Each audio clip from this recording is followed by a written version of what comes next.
Hey guys, how's it going? Back here with another One Piece review for chapter 878, Guardian Mink Tribe's Chief Pedro. And whew, oh my god, this chapter was the best chapter in a long time.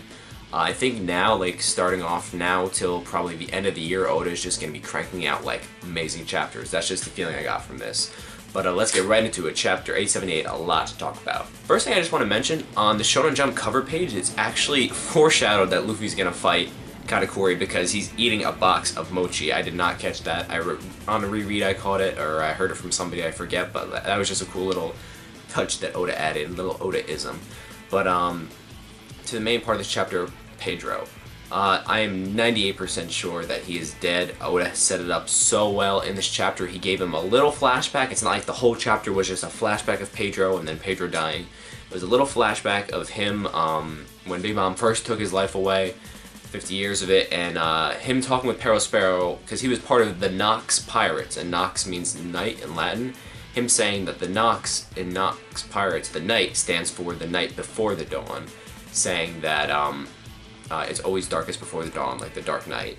And also we get a little glimpse of Pedro that he met Gold Roger with Odin, and that he wanted to come with them, and Roger said, no, you'll have your time to shine, everyone will have their time to shine. And Pedro just had his time to shine. He sacrificed himself for everyone. And because of his sacrifice, Brook and Chopper got free, so they're not going to die of candy. The Sunny got free of the candy grasp, and Perospero actually lost his arm. Like, because of the explosion, I knew Perospero was not going to be dead, but his arm is gone. And I think that's like a permanent injury. So Pedro went out with a bang, and Nami said that before him sacrificing himself, there was a 0% chance of leaving, and I agree with that. Like, since the beginning of Whole Cake Island, like, obviously it was supposed to be a covert operation, did not happen. Luffy's never good with, like, sneaking around and stuff. Someone was going to have to die. There was a lot of speculation it was going to be Jinbei, Pedro, and maybe someone else, maybe like something with Sanji, but Pedro did sacrifice himself, and that was the reason they're going to escape, and, which I'll get to in a second, Luffy staying behind. There is one thing in this chapter that was a little kind of eh. It wasn't really bullshit, but in the beginning, while they're talking, Dogtooth is just kind of sitting on the ship, and when him and Luffy start fighting, Luffy grabs him with an elephant gun, a Gear 3rd, and he says, oh, now if you do this, I won't be able to do anything. I'm not sure if that was just Oda trying to hold Dogtooth off until Luffy was ready to fight him, or if actually, like, for some reason he couldn't use his powers when Luffy was like holding on to him. That was the only thing that was a little in this chapter. Everything else was amazing. It kind of felt like a movie, like a ticking clock was happening. Like one thing was happening after another. Like Dogtooth was closing in. Big Mom was on this. She was literally eating this ship at one point on this ship. Like the fucking sea monster coming up from the ocean, like grabbing on. It felt like they were like on the clock, and like it just felt. It was the pacing and like everything for the last like 5 or 6 pages of this chapter was amazing. Like, it felt like a movie. I also like how Carrot got a little mini flashback of her time with Pedro, and like, because that was good, because they had spent a lot of time together. And when Pedro died, she obviously was like enraged, and she went to fight Katakuri. And a lesser author would probably give her some kind of rage, friendship, bullshit power-up. But she went at Katakuri with everything she had, she like slashed him, he just fucking stomped on her, and he said, nobody's getting away from me. That was fucking great. I'm so happy he didn't give her like a rage power-up where she could beat him or hold him off for a second. He just stomped on her and showed her her place. Not a Carrot fan, sorry. Luffy does show a lot of his captain prowess in this chapter too. He says, we have to get away from her or else we'll never be able to face Pedro again. And some people think that means Pedro's still alive, but to me that means like the afterlife. He's acknowledging Pedro has died, and like we'll never be able to face him again like in the afterlife. That's what I think he's saying. And when he's fighting Katakuri, he says, I'm the captain of this ship. I will stop you. I like him taking charge like that. And then the best part of the chapter happens. Like, Luffy's, after Perospero gets up, Luffy starts saying he's holding Dogtooth. He stretches his arm back in the mirror world, grabs Brûlé, but before he pulls Dogtooth in, he does something that's a throwback to what I think is Logtown. He says, Nami, Chopper, Jinbei, Brook, Carrot. He says all their names individually, and then he says, I'm leaving the rest to you guys, I'll see you there.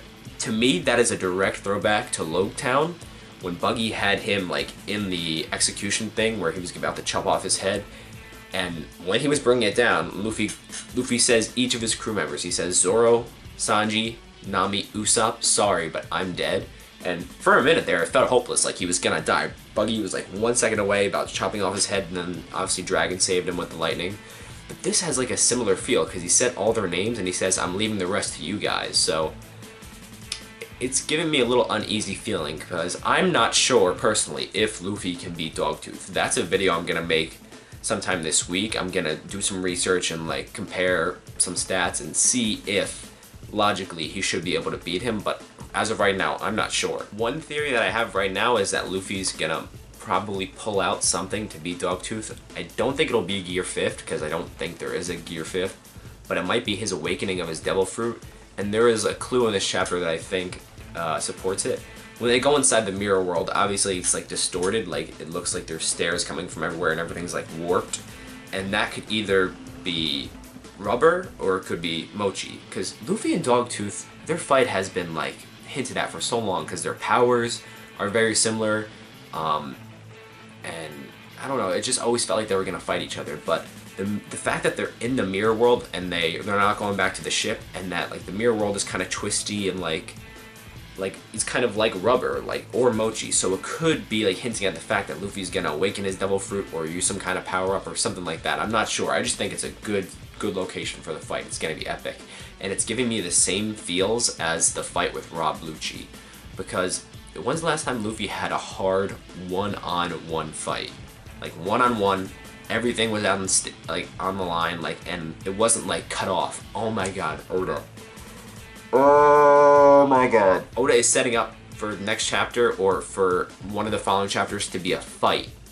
If Oda does it off screen or cuts some of it away or like comes back after they already had their fight and like we don't see it, I am going to be so pissed, because that is one of the few things Oda does as an author more times than I'd like him to. He cuts out cool fights or fights that us as people want to see, like Sabo Fujitora. That, like, we didn't see a lot of that. That's just the one off the top of my head. I really just hope that he shows this fight with Luffy and Katakuri. He has set it up so well. Just let it be an actual fight, please. Because the last time Luffy had a one-on-one fight, Doflamingo, I don't count that because he had a lot of help from Law. Caesar Clown wasn't really a fight. Horty was a joke.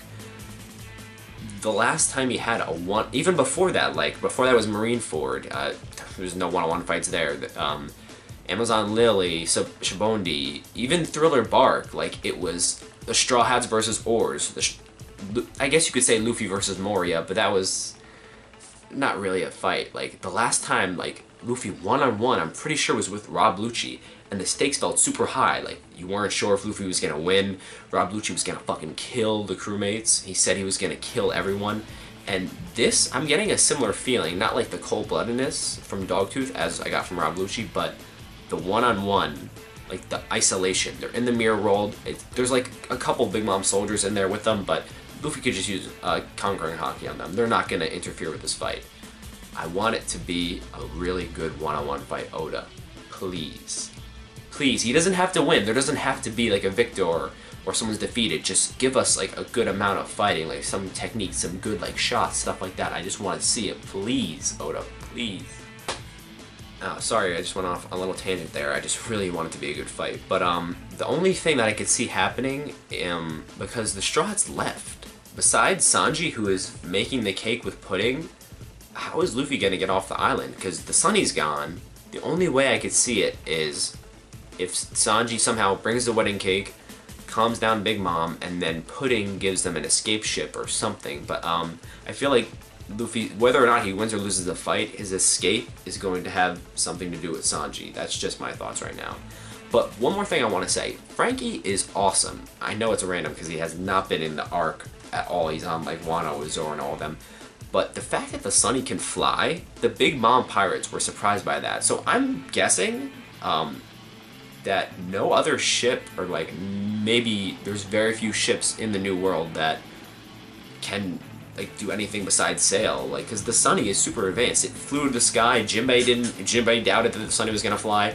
The Big Mom pirates like, what? It left to the sky? So the Straw Hats are really lucky that they have Frankie and the Sunny, because that's a very advanced ship. I'd be surprised if there probably is like one other ship that's like that, but I'd be willing to say that the Straw Hats probably have the best ship in the New World. Just Just throwing that out there. Don't really have much else to say, guys. This chapter was amazing. The pacing, the ticking clock movie feeling, the setup for the fight, Pedro's sacrifice, everything was just really, really, really well done. And I'll make a video later this week about my thoughts on upcoming Luffy versus Katakuri, what I think is going to happen. But for right now, thank you so much for watching. Like the video if you did. If you share it, that could be amazing, and I really appreciate comments. I will always read the comments. I love them so much. And if you guys like this content, please subscribe for more. Thank you very much. Have a nice day. Bye.